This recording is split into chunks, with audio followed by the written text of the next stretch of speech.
Ježiš, je úplne super, že ti môžem slúžiť. Dnes som si povedala, že dnes je deň, kedy budem slúžiť Pánovi. To je super, Sonička, tak poďme na to, poďme spolu slúžiť.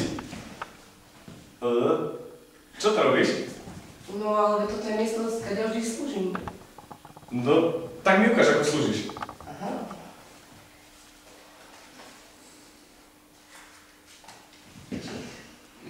Sonička, ale ja potrebujem, nech tvoja služba je niečo viac, potrebujem viac ako toto. Potrebujem... Aha, dobre. A to bude do peňazí. Sonička, chcel by som, aby si zobrala Simonu na obed. Povedz jej niečo o mne, vyučuj ju. Veď áno, ale Ježiš, ja nie som moc dobrá o vyučovaní ľudí. A Sima je odlišná. Myslím si, že dosť odlišná. Áno, ale ona potrebuje o mne vedieť. Ale vedia, o tebe hovorí ľudia v kostole. Ale ľudia v kostole o mne už vedia.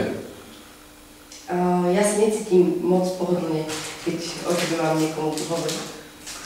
Vieš, Sonička, ale problém je v tom, že ty si až moc pohodlná.